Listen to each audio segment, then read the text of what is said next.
छत्तीसगढ़ सामान्य अध्ययन से संबंधित 10 प्रश्नों पर रोज डिस्कशन करते हैं, जो कि सीजीपीएससी और सीजी व्यापम की परीक्षाओं के लिए बहुत ज़्यादा इंपॉर्टेंट हो सकता है।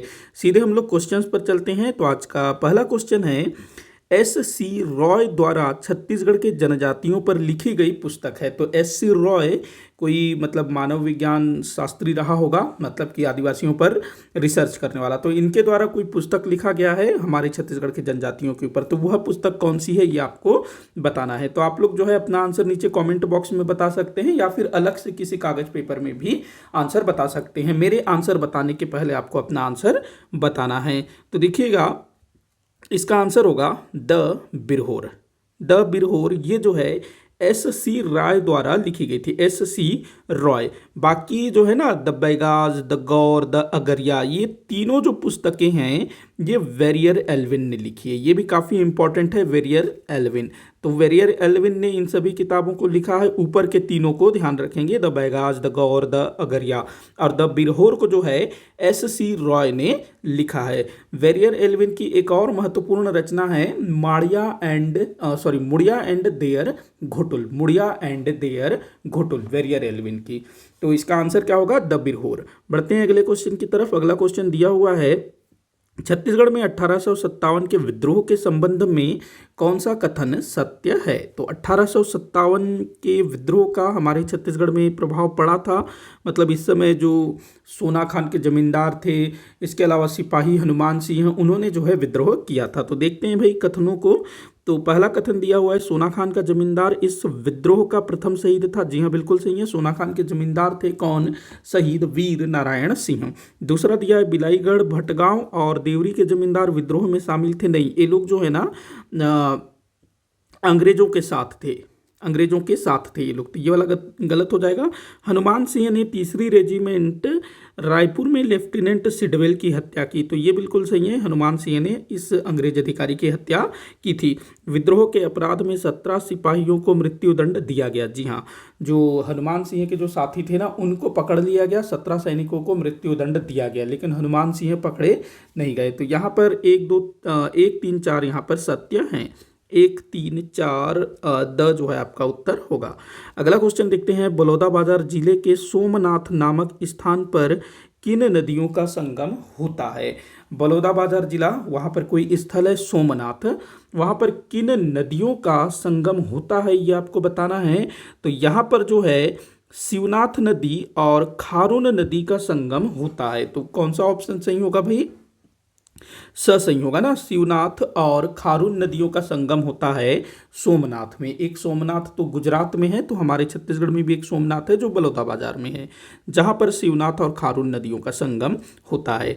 अगला क्वेश्चन है, राज्य के किस भाग में परजी बोली बोली जाती है? परजी, तो परजी बोली भाई किस भाग में बोली जाती है? परजी बोली जो है ना, परजा जनजाति द्वारा बोली जाने वाली बोली है। तो परजा जनजाति का संकेंद्रण किस भाग में है?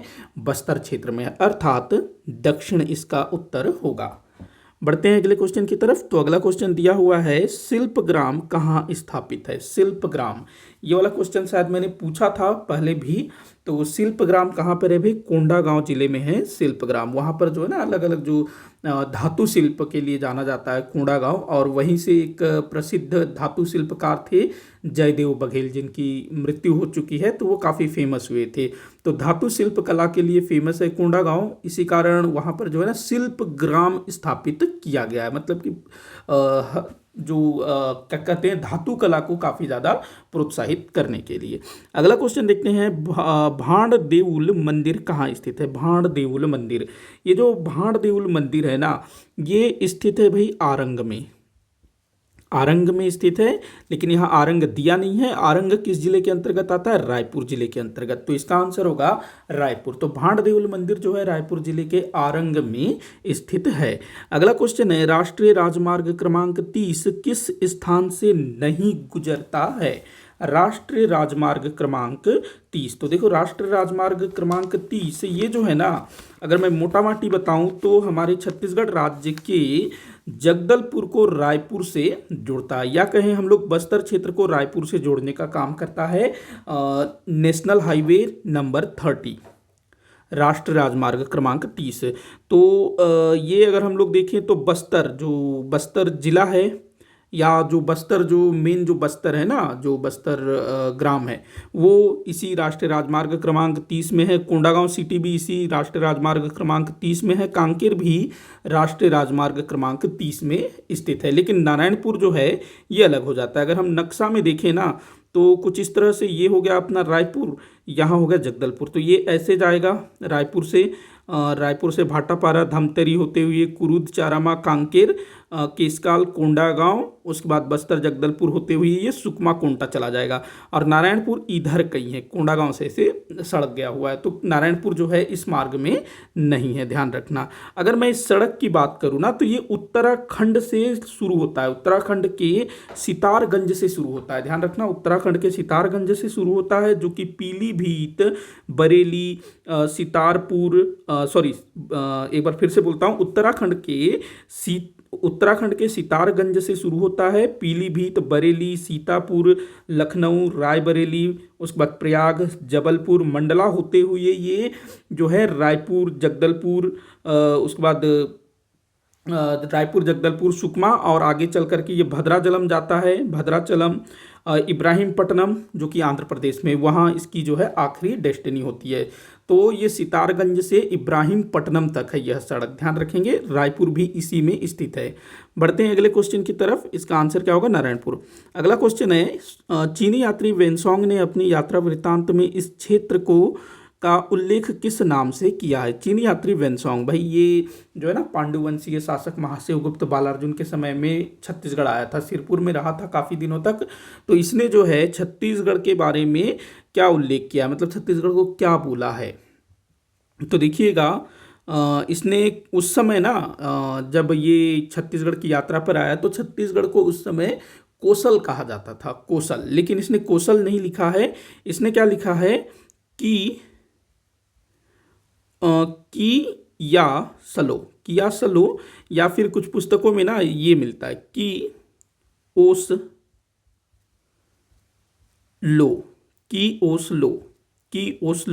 ऐसा कुछ मिलता है, की ओस लो, मतलब कोसल बोल नहीं पाया उसको, जो है की ओस लो अथवा किया सलो इसने लिखा है। तो यहाँ पर भाई ये दोनों ही ऑप्शन नहीं है, तो यहाँ पर आपका उत्तर हो जाएगा इनमें से कोई नहीं।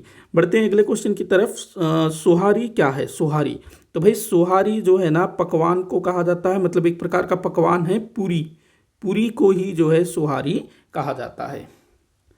अगला क्वेश्चन है, किस जनजाति के नाम का शाब्दिक अर्थ वनचर होता है?